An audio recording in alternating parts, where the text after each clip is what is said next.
Balm disposal जी जेका preparation start हुई उनमें तव्हांखे ख़बर आहे त 30% इंग्लिश ऐं 70% जीके आहे। ठीकु आहे, उनमें एवरीडे जीके में एवरीडे साइंस जो बि पोर्शन आहे। कॾहिं कॾहिं एवरीडे साइंस जा घणा क्वेश्चन अची वेंदा आहिनि, तंहिं करे पाण छा कयो आहे, हीअ जेके एवरीडे साइंस जा 50 क्वेश्चन पाण कंदासीं उहे पास पेपर मां वरितल आहिनि। ठीकु आहे, ऐं इम्पोर्टेंट MCQ अथव। क्वेश्चन नंबर जीअं फर्स्ट में चए थो, which is the outer most planet in our solar system. Outer most planet जेको आहे उहो कहिड़ो आहे, नेपच्यून आहे। सी जेको आहे हिन में पंहिंजो राइट ऑप्शन आहे। क्वेश्चन नंबर सेकंड ते अचूं। सेकंड में चए थो सेवर डिफिशियंसी या विटामिन सी इन रिज़ल्ट विटामिन डी जे करे छा थींदो आहे, रिकेट्स थींदा आहिनि। बी जेको आहे हिन में पंहिंजो राइट ऑप्शन आहे। क्वेश्चन नंबर थर्ड ते अचूं। SI यूनिट ऑफ चार्ज जो जेको SI यूनिट आहे उहो कहिड़ो आहे, कूलम्ब। बी जेको आहे हिन में पंहिंजो राइट ऑप्शन आहे।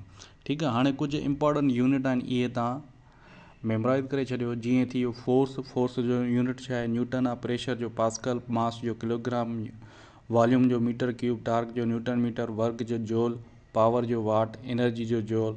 ठीक, स्ट्रेन जो कोई यूनिट ना आहे, फ्रीक्वेंसी हर्ट्ज़। इहे जेके आहिनि तव्हां इंपॉर्टेंट यूनिट तव्हां यादि करे छॾियो। ठीकु आहे।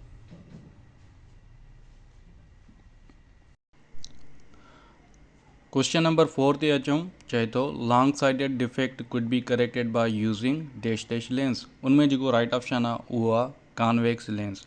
पर जेकॾहिं शार्ट साइडेड हुजे उन लाइ छा थींदो राइट ऑप्शन, उन लाइ यूज़ कंदा आहियूं पाण कॉनकेव लेंस। सही आहे। पर जेकॾहिं तव्हां खां पुछे त कैमरा में कहिड़ो लेंस यूज़ थींदो आहे, उहो थींदो आहे कॉन्वेक्स लेंस। ठीकु आहे। हाणे क्वेश्चन नंबर फिफ्थ में चए थो त deficiency of vitamin A. Vitamin A जी डिफिशियंसी सां छा थींदो आहे, नाइट ब्लाइंडनेस। ठीकु आहे। हाणे इहे सभु विटामिन जा क्वेश्चन अचनि था, तंहिंजे करे ही नोट डाउन करे छॾियो। उनमें फर्स्ट में चए थो त विटामिन ए जी डिफिशियंसी सां त कहिड़ी डिज़ीज़ थींदी, नाइट ब्लाइंडनेस। विटामिन बी सां बेरी, विटामिन सी सां स्कर्वी, विटामिन डी सां रिकेट्स। इहे नोट डाउन करे छॾियो। क्वेश्चन नंबर 6 ते अचूं। 6 में चए थो for fixed mass of gas at constant temperature if we decrease volume the pressure will छा थींदो। ठीकु आहे। हाणे इहा स्टेटमेंट आहे बॉयज़ लॉ जी। बॉयज़ लॉ में छा कॉन्स्टेंट छा कंदा आहियूं, टेम्परेचर, ऐं वॉल्यूम ऐं प्रेशर जो रिलेशन छा हूंदो आहे, इनवर्स। जेकॾहिं हिते वॉल्यूम डिक्रीज़ करे थो त प्रेशर इंक्रीज़ थींदो। तंहिंजे करे जेको राइट ऑप्शन आहे उहो बी जेको आहे हिन में पंहिंजो राइट ऑप्शन आहे। क्वेश्चन नंबर 7 में चए थो क्वेश्चन नंबर 7 में चए थो the life span of red blood cell is dash dash days. Red blood cell जी जेका लाइफ आहे उहा केतिरी आहे, 120 डेज़। ठीकु आहे। वरी तव्हां खां वाइट ब्लड सेल जी पुछे, उहा केतिरी आहे, 5 to 21 डेज़। ठीकु आहे। क्वेश्चन नंबर 8 ते अचूं। 8 में चए थो डेंसिटी ऑफ वाटर केतिरी आहे, 1 ग्राम पर सेंटीमीटर क्यूब। क्वेश्चन नंबर 9 ते अचूं। 9 में चए थो radioactivity was discovered by Henri Becquerel. D जेको आहे हिन में पंहिंजो राइट ऑप्शन आहे। क्वेश्चन नंबर 10 में चए थो a device which convert chemical energy into electrical energy. Chemical energy convert थिए थी इलेक्ट्रिकल एनर्जी में, उहा कहिड़ी आहे, उनखे छा चइबो आहे, उन डिवाइस खे चइबो आहे बैटरी। डी जेको आहे हिन में पंहिंजो राइट ऑप्शन आहे। क्वेश्चन नंबर अचूं 10 में चए थो सन इज़ अ डैश डैश। सन जेको छा आहे उहो स्टार आहे। ए जेको आहे हिन में पंहिंजो राइट ऑप्शन आहे। जेकॾहिं चैनल ते नया आहियो सब्सक्राइब कयो ऐं दोस्तनि सां शेयर कयो। क्वेश्चन नंबर 12 में चए थो the gas use in refrigerator to cool water is. जेका गैस यूज़ कंदा आहियूं रेफ्रिजरेटर में पाणी खे थधो करण लाइ, उहा कहिड़ी हूंदी आहे, उहा आहे टेट्राफ्लोरोईथेन। डी जेको आहे हिन में पंहिंजो राइट ऑप्शन आहे। क्वेश्चन नंबर 13 ते अचूं। 13 में चए थो average adult has blood volume of about dash dash litre. उनमें जेको ब्लड अडल्ट में जेको वॉल्यूम हूंदो आहे, जेको हूंदो आहे बॉडी में, उहो केतिरो हूंदो आहे, 5 लीटर। बी जेको आहे हिन में पंहिंजो राइट ऑप्शन आहे। क्वेश्चन नंबर अचूं 14 में चए थो most abundant element in universe. हाणे यूनिवर्स में जेको मोस्ट अबेंडेंट एलिमेंट आहे उहो हाइड्रोजन आहे। ठीकु आहे। इन सां गॾु ॿिया रिलेटेड MCQs आहिनि, उहे तव्हां ॾिसी छॾियो। उहे कहिड़ा आहिनि त यूनिवर्सल या सन में जेका मोस्ट अबेंडेंट गैस हूंदी आहे उहा कहिड़ी, हाइड्रोजन हूंदी आहे। एटमॉस्फेयर में नाइट्रोजन, अर्थ क्रस्ट में तव्हांजी ऑक्सीजन हूंदी आहे। ठीकु आहे। इहे पास पेपर में बि अची चुका आहिनि क्वेश्चन, तव्हां इहे नोट डाउन करे छॾियो। क्वेश्चन नंबर अचूं 15 में चए थो most abundant element earth crust. इहो पढ़ी आयासीं त कहिड़ी आहे अर्थ क्रस्ट में? ऑक्सीजन। ए जेको आहे हिन में पंहिंजो राइट ऑप्शन आहे। क्वेश्चन नंबर 16 ते अचूं। 16 में चए थो LPG consist of mainly methane, butane, propane. C जेको आहे हिन में पंहिंजो राइट ऑप्शन आहे। क्वेश्चन नंबर 17 ते अचूं। डिफिशियंसी या विटामिन डी सां छा थींदी आहे? रिकेड। बी जेको आहे हिन में पंहिंजो राइट ऑप्शन आहे। ठीकु आहे। क्वेश्चन नंबर अचूं 18 में चए थो यूनिट ऑफ प्रेशर। प्रेशर जो यूनिट छा आहे? पास्कल। क्वेश्चन नंबर 19 ते अचूं। चए थो would the most densest substance on earth is osmium. Osmium. D जेको आहे हिन में पंहिंजो राइट ऑप्शन आहे। हाणे हिन सां गॾु रिलेटेड MCQs कहिड़ा आहिनि त लाइटेस्ट जेको एलिमेंट आहे उहो कहिड़ो आहे? लिथियम आहे। लाइटेस्ट गैस पुछे उहा तव्हांजी हाइड्रोजन आहे। ठीकु आहे। क्वेश्चन नंबर अचूं 20 ते। 20 में चए थो camera uses dash dash to form an image. उहो पढ़ी आहे कहिड़ो? Convex lens. ए जेको आहे हिन में पंहिंजो राइट ऑप्शन आहे। क्वेश्चन नंबर 21 में चए थो CNG stand for. CNG stand for compressed natural gas. D जेको आहे हिन में पंहिंजो राइट ऑप्शन आहे। क्वेश्चन नंबर 22 में चए थो त इन्हनि स्टेट मां साउंड जे लाइ कहिड़ी स्टेटमेंट ट्रू आहे? साउंड जे लाइ इहो आहे त उहो साउंड जेको ट्रेवल न कंदो आहे वैक्यूम में। तंहिंजे करे जेका ऑप्शन ए जेको आहे हिन में पंहिंजो राइट ऑप्शन आहे। Sound can not be travel through a vacuum. Question number 23 ते अचूं। 23 में चए थो when white light is pass through a prism it split dash dash colour. हाणे जॾहिं वाइट लाइट प्रिज़म मां पार कई वेंदी आहे, सही आहे, उनखे स्पेक्ट्रोमेट्री प्रोसेस चवंदा आहियूं। स्पेक्ट्रोमेट्री त उन जेका प्रिज़म मां केतिरा कलर नज़र ईंदा आहिनि? वाइट कलर खां कन्वर्ट थी 7 कलर नज़र ईंदा आहिनि। ठीकु आहे। सी जेको आहे हिन में पंहिंजो राइट ऑप्शन आहे। उन मां तव्हां खां पुछी सघनि था हाईएस्ट जेका आहे वेवलेंथ कंहिंजी आहे? उहा रेड जी आहे। लोएस्ट कंहिंजी आहे? उहा वेबगोर जी आहे। ठीकु आहे। क्वेश्चन नंबर 24 ते अचूं। 24 में चए थो 1 नैनोमीटर छाजे बराबरि आहे? 1 नैनोमीटर बराबरि आहे 10⁻⁻9 मीटर। सी जेको आहे हिन में पंहिंजो राइट ऑप्शन आहे। क्वेश्चन नंबर 25 में चए थो the instrument use for measuring very high temperature. Very high temperature लाइ जेको इंस्ट्रूमेंट यूज़ कंदा आहियूं उहो आहे पायरोमीटर। बी जेको आहे हिन में पंहिंजो राइट ऑप्शन आहे। क्वेश्चन नंबर 26 ते अचूं। 26 में चए थो sound waves are dash dash dash waves. Sound जेको आहे उहो आहे लॉन्गिट्यूडनल वेव। ठीकु आहे। साउंड लाइ ॿियो छा पढ़ी आहे? Sound can not travel in vacuum. Sound जो तव्हां खां यूनिट पुछी सघनि था। साउंड जो जेको यूनिट आहे उहो डेसीबेल आहे। क्वेश्चन नंबर 27 ते अचूं। 27 में चए थो lifespan of white blood cell. इहो पढ़ी आहे 521 डेज़। डी जेको आहे हिन में पंहिंजो राइट ऑप्शन आहे। क्वेश्चन नंबर अचूं 28 ते। 28 में चए थो the fluid part of blood is known as. Fluid part of blood खे असां छा चवंदा आहियूं? प्लाज़्मा चवंदा आहियूं। ए जेको आहे हिन में पंहिंजो राइट ऑप्शन आहे।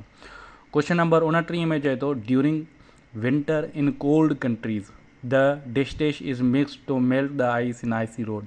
हाणे छा थींदो आहे? जेके कोल्ड कंट्रीज़ आहिनि उनमें समर जो जॾहिं विंटर थींदो आहे, विंटर में थींदो आहे त पोइ रोड ते बर्फ़ु ॻरी वेंदी आहे। बर्फ़ु ॻरण लाइ पोइ छा कंदा आहिनि? अहिड़ी साल्ट यूज़ कंदा आहिनि उनखे रिझाइण लाइ। तंहिंजे करे हिन में जेको राइट ऑप्शन आहे उहो पंहिंजो ए जेको आहे पंहिंजो राइट ऑप्शन आहे। क्वेश्चन नंबर 30 ते अचूं। 30 में चए थो which of the following is not conductor. Graphite बि कंडक्टर आहे, गोल्ड बि कंडक्टर आहे, ऐं जेको एल्यूमिनियम बि कंडक्टर आहे। तंहिंजे करे जेको all are conductor. Question D जेको आहे हिन में पंहिंजो राइट ऑप्शन आहे। क्वेश्चन नंबर 21 ते अचूं। In very low temperature which from the following will freeze at last. Freeze जेको लास्ट थींदो उहो कहिड़ो थींदो? उहो थींदो सी वाटर। सी जेको आहे पंहिंजो राइट ऑप्शन आहे। क्वेश्चन नंबर 32 ते अचूं। नियरेस्ट प्लैनेट टू अर्थ कहिड़ो आहे? उहो आहे वीनस। ए जेको आहे पंहिंजो राइट ऑप्शन आहे। क्वेश्चन नंबर 33 ते अचूं। 33 में चए थो the planet that moves around the sun at high speed is called. माना सन जे चौधारी की घणो तेज़ केरु फिरंदो आहे? मर्क्यूरी। डी जेको आहे हिन में पंहिंजो राइट ऑप्शन आहे। क्वेश्चन नंबर अचूं 34 ते। 34 में चए थो in general comets have dash dash orbits. Comets have highly elliptical orbits.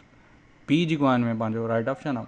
Question number 35 ते अचूं। 35 में चए थो GPS is abbreviation for global positioning system. C जेको आहे हिन में पंहिंजो राइट ऑप्शन आहे।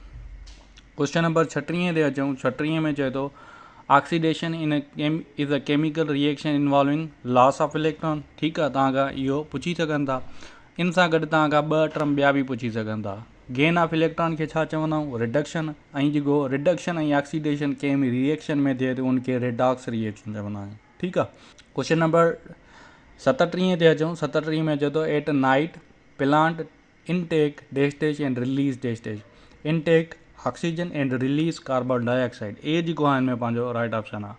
क्वेश्चन नंबर 38 ते अचूं। 38 में चए थो urine is produce in. Urine जेको प्रोड्यूस थींदो आहे उहो किडनी में थींदो आहे। ए जेको आहे हिन में पंहिंजो राइट ऑप्शन आहे। क्वेश्चन नंबर अचूं 39 ते। 39 में चए थो salinity of water is determined the amount of common salt is in the dash of sea water. उनमें जेको राइट ऑप्शन आहे 1 kg। 1 kg जेको यूज़ कंदा आहियूं determine salinity of sea water. Question number 40 ते अचूं। क्वेश्चन नंबर 40 में चए थो the planet which is easily visible from the earth. हाणे मार्स बि असां ॾिसी सघूं था, वेनस बि ॾिसी सघूं था, ऐं जुपिटर बि ॾिसी सघूं था। ठीकु आहे, पर जेको ईज़ीली विजिबल आहे उहो पंहिंजो कहिड़ो आहे? वीनस आहे, जंहिंखे अर्थ सिस्टर चवंदा आहियूं। ठीकु आहे। हाणे उहे प्लैनेट कहिड़ा आहिनि जेके विजिबल आहिनि अर्थ सां? उहे कहिड़ा आहिनि? उहे तव्हांजा आहिनि 5 आहिनि। कहिड़ा? हिकिड़ो मर्क्यूरी आहे, वीनस आहे, मार्स आहे, जुपिटर आहे, सैचरन आहे। इनखे पाण ॾिसी सघूं था, पर ईज़ीली विजिबल कहिड़ो आहे? वीनस आहे।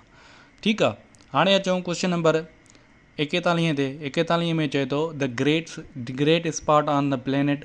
ग्रेट स्पॉट जेको आहे उहो जुपिटर में आहे। क्वेश्चन नंबर 42 ते अचूं। 42 में चए थो 1 लाइट ईयर उहो छाजे बराबरि आहे? उहो बराबरि आहे 9.5 × 10⁻12 किलोमीटर। ठीकु आहे। जेकॾहिं इनखे मीटर में कन्वर्ट कंदासीं पोइ चवंदासीं 9.5 × 10⁻15 मीटर। ठीकु आहे। हाणे लाइट ईयर छाजो यूनिट आहे? लाइट ईयर छाजो यूनिट आहे? डिस्टेंस जो यूनिट आहे। ठीकु आहे। क्वेश्चन नंबर अचूं 43 में। 43 में चए थो body guard of earth. Body guard of earth जेको प्लैनेट आहे उहो पंहिंजो जुपिटर आहे। स्टेटमेंट फुल पढ़ूं। The body guard of earth is that save earth from many comets and asteroid. हा न, जुपिटर जेको बचाईंदो आहे उहो कंहिंखां? कॉमेट्स ऐं एस्ट्रॉइड। उहे बि पथर वांगुरु हूंदा आहिनि जेके बचाईंदो आहे पंहिंजो जुपिटर। ठीकु आहे। क्वेश्चन नंबर अचूं 44 में। 44 में सेम जेको पढ़ी आहे the planet which visible to us without using telescopes are. उहे केतिरा आहिनि? 5। सी जेको आहे हिन में पंहिंजो राइट ऑप्शन आहे। क्वेश्चन नंबर 45 में अचूं। 45 में चए थो according to big bang theory the universe began about dashes billion years ago. उनमें जेको राइट ऑप्शन आहे 10 to 20 बिलियन ईयर अगो। ठीकु आहे। ए जेको आहे हिन में पंहिंजो राइट ऑप्शन आहे। हाणे इन में छा आहे? बिग बैंग थ्योरी छा ॿुधाईंदी आहे? ओरिजिन ऑफ यूनिवर्स ॿुधाईंदी आहे।